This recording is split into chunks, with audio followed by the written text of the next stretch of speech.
Hey everyone, I'm not with Matt Gates. I'm with Matt Gertz, the good Matt. Matt is a senior fellow and senior writer at Media Matters. Media Matters is a fantastic resource that tracks right-wing media, calls them out, keeps them honest, and there's such a threat to MAGA that MAGA is literally trying to destroy them, trying to sue them out of existence. But they still persist. They still persist. And Matt is here because he has a great piece out that I think got lost in the news, but we have to pay attention to about 8 damning new revelations about Fox's 2020 election lies from the Smartmatic filings. Now, folks, in the big picture, the framing of today's conversation is how right-wing media has fueled and is fueling Trump's fascism. I think that word is very important as the National Guard is patrolling and terrorizing the capital, Los Angeles. As breaking news from an hour ago, Pete Hegseth just said that the National Guard will be using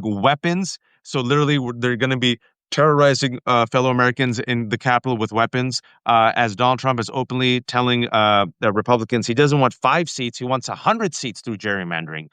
And now he's going to attack mail-in voting. Folks, it's a fascist agenda. They can't win legally, so they're going to win illegally. My fear, folks, is, as I've always said, martial law. People think I'm crazy. And then I say you're suffering from a failure of imagination. But he cannot do it with a right-wing propaganda machine. He cannot do it with Fox and others who are, if you will, subverting reality and spreading conspiracies that have helped radicalize his base. And those conspiracies we saw first and foremost in the 2020 election that he lost. Well, folks, people fought back and they sued. And as a result of the lawsuits, there are revelations afoot. And we see certain cracks, folks. We see certain cracks because Newsmax lost a big lawsuit. How much money did they just lose?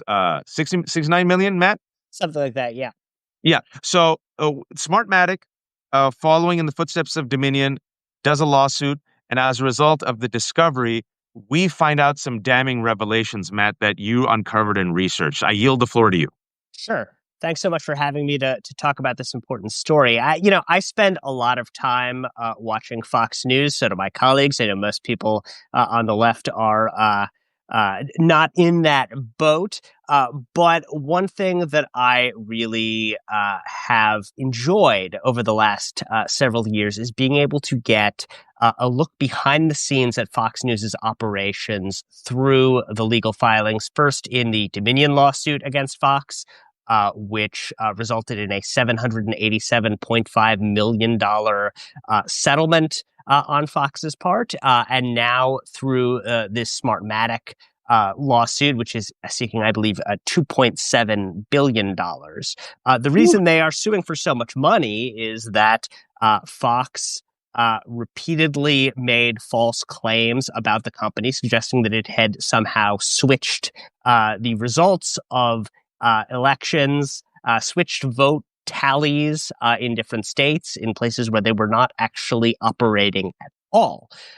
So the glorious thing about these filings is they give us access to the text messages and the emails between top Fox executives and between top Fox hosts in the period during and after the 2020 election. This is a period, as I'm sure you recall, where Donald Trump was running around telling everyone that the election had been rigged against him, that massive voter fraud had resulted in him losing power. And he, in that period of time, attempted to subvert the results of the election and get himself attempted to try to stay in power unlawfully. And this ended, of course, with the January 6th insurrection, when a mob of his supporters stormed the U.S. Capitol in an attempt to prevent the Congress from certifying the Electoral College vote. So during this period of time, we can now look behind the curtain and see what the top people at the top Trump propaganda apparatus were doing during this period. And I think what we largely see is that they were panicking.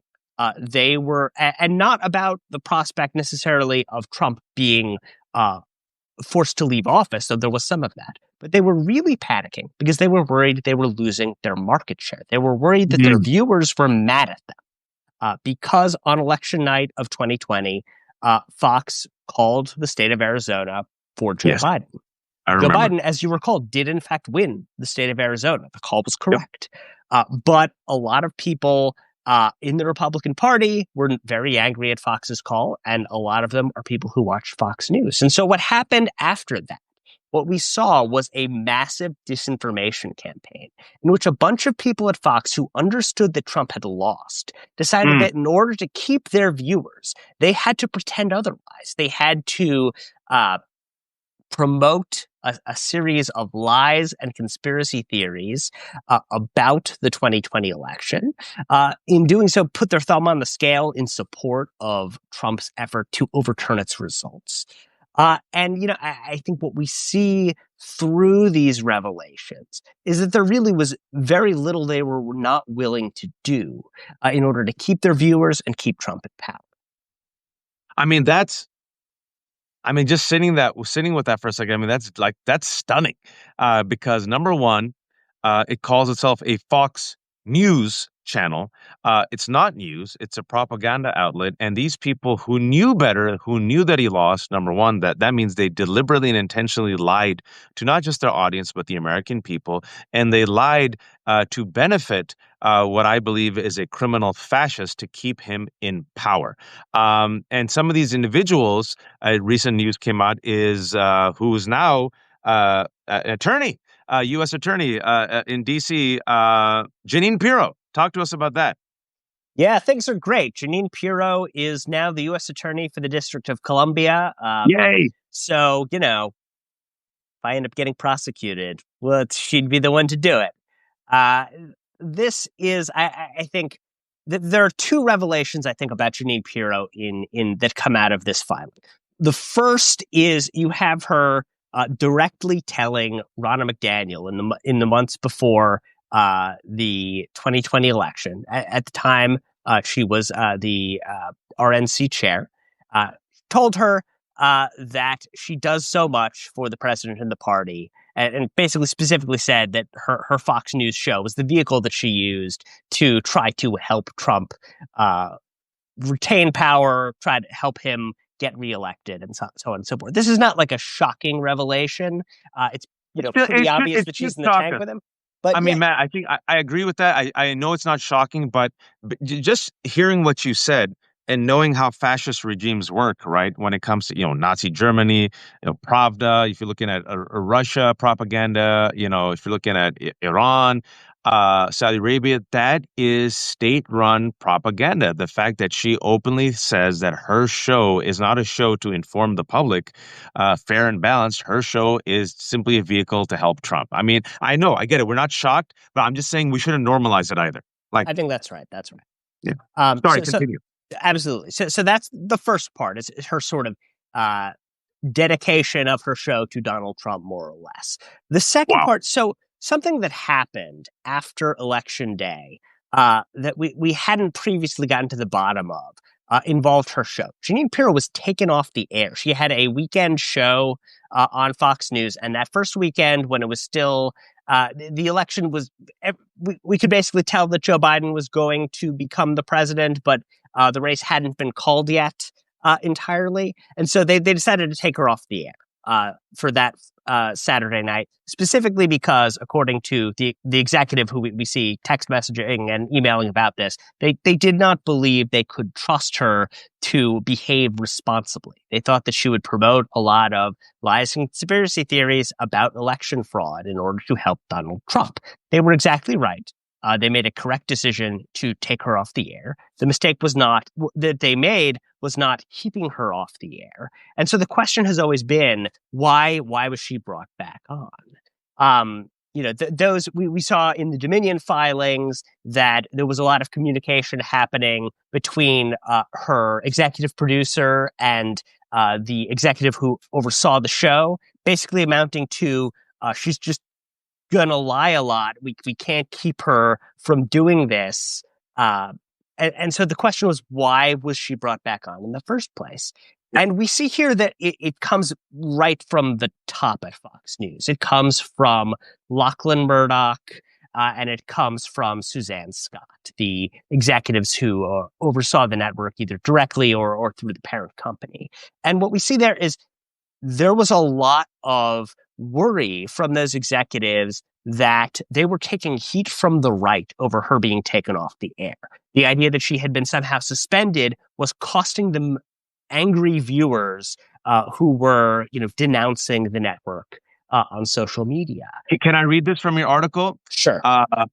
From your article, she emailed top Fox executives on November 9th, 2020, demanding that the news hours increase its promotion of opinion talent like Jeanine Pirro and the primetime host. Jeanine Pirro, for those who are joining us right now, U.S. Attorney of D.C., who openly said that her platform was to help Trump. So this is what she writes. This is the Suzanne Scott, right, CEO. On the website, it's 3:45 p.m. I still don't see our opinion folks being promoted on .com. I'm seeing a ton of Fox Nation. Need that changed ASAP for the next few weeks. Same for Fox News Channel. Not seeing nearly enough promotion of primetime talent other than the little bug. Who's the little bug? So the little bug is that there was this is very interesting. There was a chyron, a little bug in the corner of the screen that was rotating through images of the three Fox primetime hosts and promoting their shows, basically letting their audience know later tonight you'll be able to see Sean Hannity and Laura Ingraham and Tucker Carlson. This is something that had never happened before, as far as we could tell. That Fox would regularly promote, like, this was during the news hours, during the daytime television programs that they claimed were about presenting the news. Usually they would use that space on the screen to promote like the next guest who's coming on. But during this period of time, Fox was panicking about how they were losing viewers to right-wing alternatives like Newsmax TV, like One America News. And in response, what they were doing was spending lots and lots of time on their dayside theoretical news coverage, promoting the evening show. So first, this was with the little bug that Suzanne Scott is complaining about here. Then it became running like promos for the shows for later in the day during the news hours.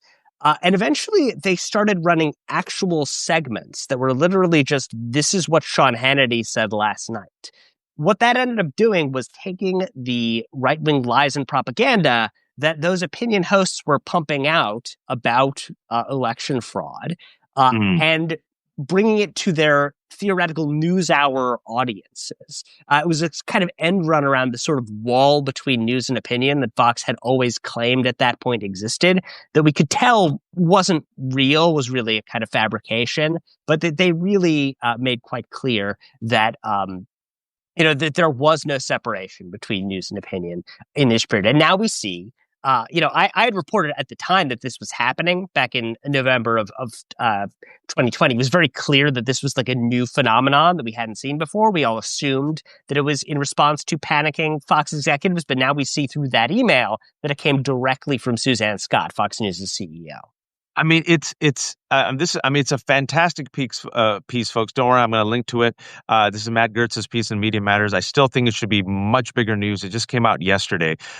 These 8 kind of bombshell, just facts that we found out from the Smartmatic filing. But look at this: Fox's CEO on airing election fraud witnesses live. Quote, "This is business. The entire impeachment was about one anonymous hearsay whistleblower. We ran the Schiff Nadler show wall to wall. If we wanted to send a strong message to the audience, run the witness testimony. That's called evidence that the news division has been saying doesn't exist. Now, will the results ever change? Odds are next to zero. This is business. Right now, bad business." Explain that. Right. So what's happening during this period of time is that right-wing Republican state legislators in a bunch of different states, Arizona, Georgia, Ohio, a couple of others, were basically running these kind of fake hearings. They weren't like real legislative hearings, but they were events where state legislators would bring in Rudy Giuliani and other people from the Trump legal team to make wild claims about how there had been widespread voter fraud in their states. And then they would get like random people who claimed to have witnessed election fraud and just kind of let them come forward, sit down before them all and testify. Generally, what you ended up seeing with when people provided like the tiniest bit of scrutiny to these stories is that they were either like crazy people, people who had no idea what they were actually talking about, people who were actually reciting things that they had seen in right-wing media that were not true either. But Newsmax and One America News during this period of time had been live streaming these hearings. They were just putting them on raw for their audiences as part of their effort to kind of gin up more attention around the election fraud lies. And what Donald Trump was doing during that time, Donald Trump spends a lot of time watching cable news. And so what he was doing during this period was turning on the television, flipping to Newsmax or OAN, seeing that they were airing these hearings live, tweeting in response to it about how great it was that they were doing that, and then attacking Fox and where's Fox News? Why aren't they covering this? And so Suzanne Scott is responding to that. She is saying, well, our viewers are going to effectively saying our viewers are going to Newsmax and OAN because they are carrying this stuff. We should carry it too. And what's interesting here is the pushback from the Fox executive that she's emailing is a pretty good point, which is these are just random people. You can't just show what people are saying like this. They don't actually, it's not actually in our audience's best interest to see this. But, for Scott, this is business. It doesn't matter whether or not the information the audience is getting are true or false. It doesn't matter if it might say, incite them to storm the U.S. Capitol. What matters is it's an opportunity to keep them coming to our network so that we can sell ads and make more money. That's what matters. Her exact quote from the email, which you included, is, "This is all quotes. No, excuse me, all caps. Business, all caps. Right now, bad business." It's bad so cynical. It's so disgusting. It's bad business to tell people the truth at Fox News. If that truth is going to conflict with the biases that they have, if it is going to tell them that something that Donald Trump is saying isn't true, then that's bad business. And that, I think, is something that we see popping up throughout these filings. There are several instances that are documented in these filings where different people in the Fox News side attempted to tell their viewers the truth, and they got a huge backlash from the Fox News executives who, basically didn't want that to happen because it was going to anger the viewers. You don't win friends at Fox News by speaking truth to power. You need to just kind of support the Trump message. And, it's interesting. It's good to go through this with the kind of the hindsight at this point, because what I notice reading through all these filings is all the people who tried to do the right thing don't work there anymore. I was about to get there. Yeah. They're gone. They're gone. People like Neil Cavuto or Leland Vittert or Kristen Fisher, Chris Steyerwolf and Bill Salmon were the people who were running the Fox decision desk that correctly called the state of Arizona for Joe Biden. They were both fired within the month. Before Inauguration Day, they were gone. And the messages about this are very specifically from, I think, Rupert Murdoch, if I'm recalling correctly, that we need to give something to the Trump people. We need to send a message. More or less that we're still on their side, that we are going to play ball, that we know we made a mistake by telling our audience the truth. I just want to connect the dots for why this is has real life consequences. So Fox, they're smart. They're not stupid.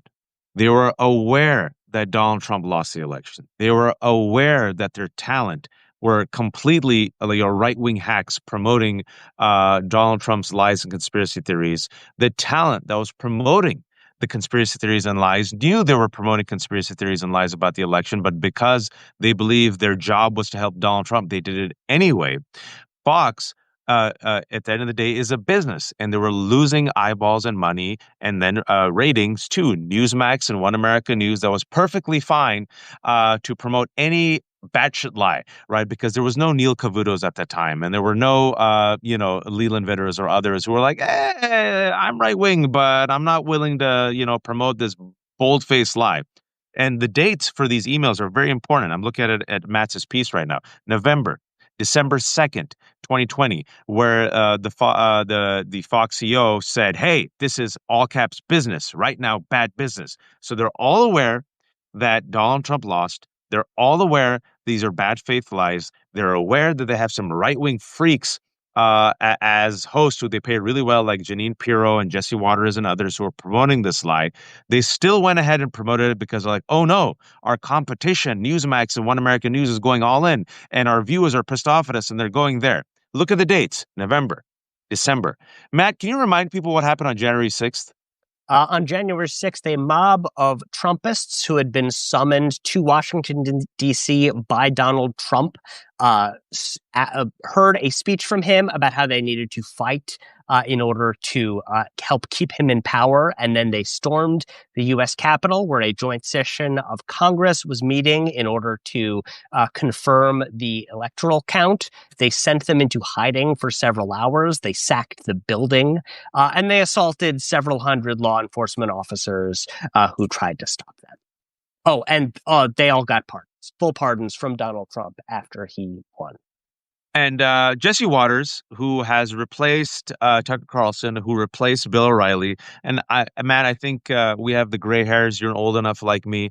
You remember when Bill O'Reilly used to be the scourge. And then when Bill O'Reilly left, Tucker Carlson came in, and some optimistic, naive people were like, well, Bill O'Reilly's gone. I'm like, nope, it's Hydra.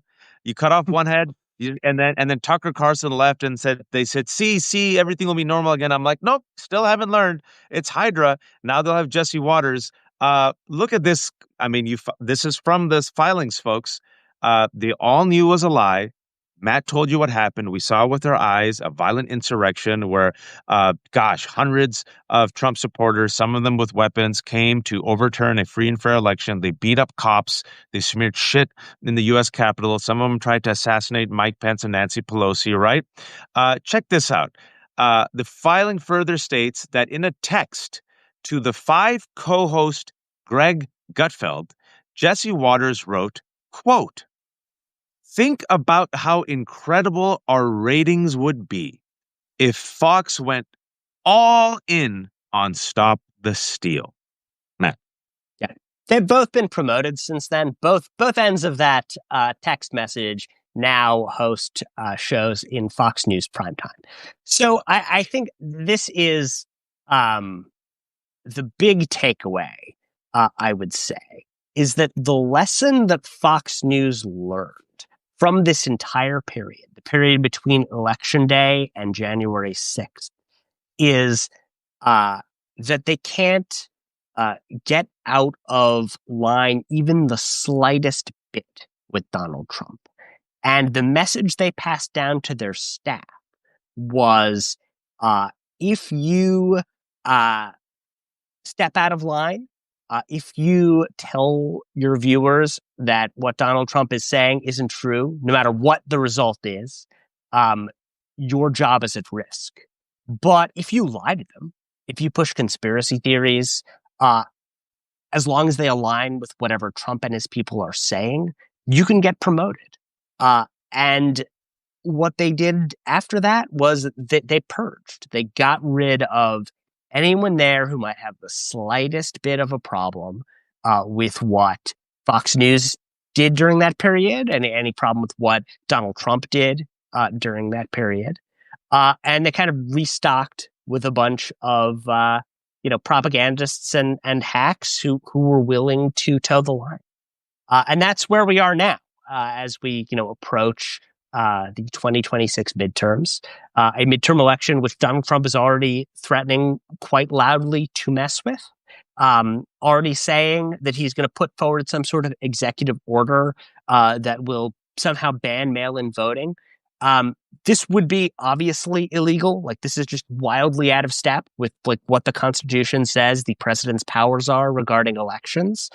But I think what we saw from that 2020 period is that Donald Trump pushes the law as far as he possibly can and recognizes that at the end of the day, it's power that matters, not whether you can get legal experts to agree with your position. And he knows now that Fox News will be totally behind whatever he does. Another quick text that you mentioned that you found in the filings. On November 6th, Jesse Waters texted Fox host Pete Hegseth, who is now our Secretary of Defense. Quote, by the way, did you get the memo about not saying fraud? And these people are now in the Trump administration. Pete Hegseth is the Secretary of Defense, who, folks who are joining us a bit late, breaking news, has just ordered the National Guard to carry guns to patrol Washington, D.C. For the ratings, folks. It reminds me of the 1975 movie Network, right, where a man was killed for ratings. And fast forward to 2025, and the filing showed that Fox and its hosts and its executives knew they were promoting a lie, knew they were promoting conspiracy theories, in real time were radicalizing their base, the base that joined all these other violent insurrectionists to try to overturn a free and fair election in which they attacked cops, right, in which Ashley Babbitt was killed. She was radicalized by QAnon, but they had to do it for the money and for the ratings and to stave off Newsmax and One American News Network. And then there were also true believers like Jeanine Pirro and who's that one? Maria Bartiromo. Maria Bartiromo, yeah. Maria Bartiromo, who's the one who I think sometimes falls on the radar because Pirro is a little bit so exaggerated. But talk to, if you can, real quick, how dangerous Maria Bartiromo is when it comes to like being a Trump henchwoman, given a platform to spew all this bullshit on Fox. Yeah, she basically doesn't have a lot of limits, I would say. She is someone who had a reputation years ago as a real and significant business reporter, and then got a show on Fox Business, has a show on Fox News on the weekends as well, and has basically reinvented herself as a total MAGA Trumper who, is perfectly happy carrying his water on all matter of crazy conspiracy theories. She is of particular significance in the Smartmatic filings and the Dominion filings because she was the first person to host Sidney Powell, the notorious Trump lawyer who pushed kind of the most extreme and crazy conspiracy theories, both on Fox. Matt, your internet's a bit unstable. I've lost you. Are you with me? I hear you. Okay, now you're back. You're back. You are frozen. You're back. Oh, no. No, you're back. You're back. Can you hear me? Can you see me? We're doing it live, folks. We're doing it live. Matt, can you hear me? I can hear you now. I can. Okay, great. You were saying we lost you while you were saying lawyer, something about lawyer, and then we lost you there. Right. Trump lawyer Sidney Powell was first hosted on Fox on Bartiromo's show. Bartiromo hosted her, mind you, after Sidney Powell sent her her explanation for why she thought the election was stolen, which had been forwarded from someone who claimed in her email to be a ghost, or the wind tells her that she's a ghost. Normal. Just like, normal. Yeah, total wackadoo stuff, basically, but was put on national television to say that these various election technology companies had flipped votes to ensure that Donald Trump would be elected. And Bartiromo assured her that it was very important for her to go on Bartiromo's show because she's on the news side. She's considered like a credible voice on Fox. And if, she was hosted on that show, people would believe it more than on the opinion shows. So that's important, folks. The opinion and news now, there's no line that blurs on Fox. It all is melded together. The people who are somewhat serious on the news people are all gone. People like Cavuto and others, Shep Smith and others, right? The patina, if you will, of some journalistic integrity, all gone. Chris Wallace, all gone. And now the opinion, which is essentially rabid MAGA conspiracy theory and fever dreams, has become the news network. The Jesse Waters, the Bartiromos, the Pirros, the Hegseths. And now there's a revolving door where these loyalists and nuts who literally openly said, we're using our platform to help Trump, and we're willingly and voluntarily promoting lies to our base that helped radicalize this base in part to become violent. Now there's a revolving door of these same freaks to the Trump White House. That's what we're witnessing in real time. And I've said, I don't know if Matt agrees with me, I've repeatedly consistently said that one of the biggest threats to democracy, both here and abroad, has been right-wing media. I say when all is said and done, and if we still have, I don't know, some semblance of normalcy and democracy in 30, 40, 50 years, when they see top five villains, Rupert Murdoch will be one of the top five villains of the 21st and 20th century. The type of damage, Matt, that he has done to democracies both here and abroad, the damage he's done to truth, to expertise, to trust in our institutions, and for the sake of money and for the sake of ratings, for the sake of advancing his policy. However, there are some cracks. There are some cracks. We know about this because of the filings. There are some consequences to the lies to Newsmax and Fox. Can you tell us about that, Matt? Well, the consequences of the money. The consequences are the hundreds of millions of dollars that these right-wing media companies have been forced to pay in order to make these lawsuits go away, and hundreds of millions that they could face in the future as the additional lawsuits that they're facing come to terms. Now, I think the question is the degree to which they care. That's, I think, the big problem, that they have decided in the wake of all of these business threat to the companies, if they tell the truth, then if they lie, that the costs that they have to pay in these settlements are smaller than the costs they'd have to pay if their audience walked away because they stopped lying. And that, I think, is the huge sin of Rupert Murdoch. He knows better. You can see that in some of the editorials that come out of the publications that he owns, the New York Post and the Wall Street Journal, both of which have been fairly critical of Donald Trump on a host of different avenues, specifically around January 6th and specifically around his authoritarian bent. And Epstein. But Fox News and Epstein. But Fox News, the voice that goes directly to the base, has been silent on all of that. Murdoch has allowed them, encouraged them, as we see in these filings, to keep lying to that audience because that's what makes the money. And he is apparently first and foremost a businessman, someone who wants to make as much money as he can through these outlets, regardless of how much damage they do, regardless of whether he has taken countries on 3 different continents closer and closer to authoritarian rule. That is just not his apparent priority. It'll be his legacy, but it's not his priority. Yeah, and those continents are Australia, Europe, and the United States of America. Matt, I do want to ask this. So, I mean, it's fascinating. They're willing to lose money in these lawsuits, a lot of money. But losing all this money, destroying their reputation, destroying democracy, voluntarily promoting lies and conspiracies that radicalize individuals to commit violence, that to them, that cost is worth it rather than actually doing the right thing. 100%. Oof. Yeah, I think there's just no question. And can I get, Matt, let me ask you this final question. And folks, those who are joining us late, almost the 900 people, I'm talking to Matt Gertz, not Matt Gaetz, Matt Gertz of Media Matters. Matt has done a fantastic article that came out just yesterday.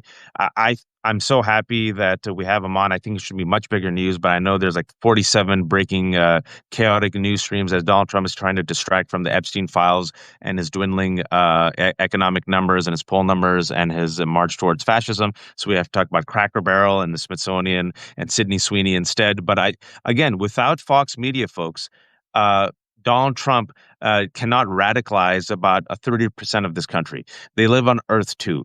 You have a news channel, and not just a news channel, but entire right-wing apparatus that promotes these lies, these fictions that help radicalize the base, which explains why 80% of Republican voters believe that Donald Trump won the 2020 election, that he lost. That's how dangerous they are. And Matt's piece reveals, vis-a-vis the findings that we, thanks to Smartmatic's lawsuit, the text, the evidence that these people knew they were promoting lies and still did it for the sake of ratings, for the sake of not pissing off Trump. And also some of them, like Jeanine Pirro and others, are just true believers and are like, we'll do anything for our master and our daddy, Donald Trump. But I do see a crack. And you mentioned Rupert Murdoch, Wall Street Journal, and New York Post. It is Wall Street Journal that has, if you will, thrown the gauntlet down on the Epstein file. They did 3 articles, Matt. And you and I think you'll agree with me. I've worked in media for a while. You've covered media for a while. There is an affirmative action for conservatives in corporate media. And when right-wing media gives you a permission structure to talk about something, then corporate media jumps in, right? So it was Rupert Murdoch that threw the gauntlet down with Epstein. They didn't backtrack. Donald Trump sued them. They didn't care. They have the goods. They did another one and another one. And then once I saw Wall Street Journal and the MAGA base and even the New York Post pursue Epstein, then you saw corporate media go, oh, it's safe. They won't be angry at us. To me, that could be Rupert Murdoch, not, maybe not Julius Caesaring Donald Trump, but maybe a little pokey, Matt, a little stabby. Yeah, I think he's certainly not pleased about being sued and having his outlets sued on such obviously spurious grounds. And so I would expect the Journal to keep up the good work, so to speak, to keep trying to push attention back on this Epstein story that conservatives were all convinced was very important until Donald Trump started telling them that it actually wasn't, and that we shouldn't pay attention to who's in the Epstein files because Donald Trump is in the Epstein files, and sort of here we are.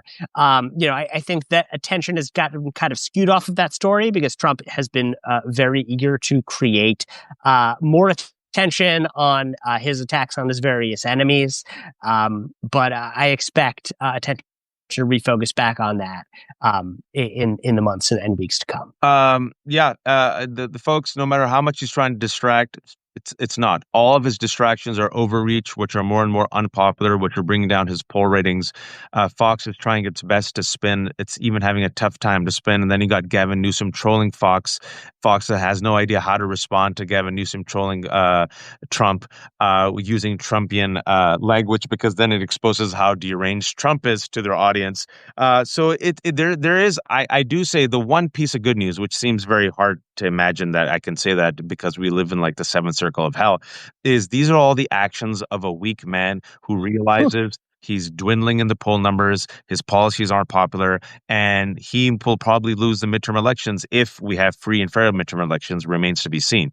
A confident, secure administration and a movement does not behave the way Donald Trump and MAGA is behaving right now. Unfortunately for us, they're willing to go full fascist rather than lose at the ballot box. And one of the organs, if you will, one of the main weapons of Donald Trump and his authoritarian agenda is right-wing media and Fox News. It is a fantastic piece. It's 8 damning new revelations from the Smartmatic filings written by Matt Gertz, came out yesterday on Media Matters. I'm gonna once I have this up for y'all, for the 900 people. I know a lot of people joined us late. I'm talking to Matt Gertz. Strongly recommend listening to this from the start. I'll have it up with a transcript, and I'll have a link to it. Matt, fantastic work as always. Shamelessly promote yourself, sir. How can people find you and read you? You can find me and read me at MediaMatters.org, and I am at Matt Gertz, not at Matt Gaetz, on all major social media platforms. Folks, thanks for tuning in. This has been another episode of The Left Hook. There are no paywalls here because I'm a terrible capitalist, but I'm not a fool. It's intentional. I want people to be informed, especially as they're being bombarded with Fox News lies and right-wing media lies. So be informed. If you can, become a free subscriber. If you have a few dollars, become a paid subscriber, because as you know, I have 800 kids. I want to feed at least 2 of them. And I will have this up for the people who joined us late in about an hour or two. Strongly recommend listening to the entire conversation with Matt, and go read his article, 8 damning new revelations about Fox 2020 election lies from the Smartmatic filings. They truly are damning. They will make your blood boil. They knowingly, willingly lied to us, radicalized a base, and were perfectly fine doing it, and are perfectly fine doing it because ratings. Folks, we'll see you next time. Matt, thank you so much for joining us. Be kind, be empathetic, and please, oh please, don't be a fascist. Take care, Matt.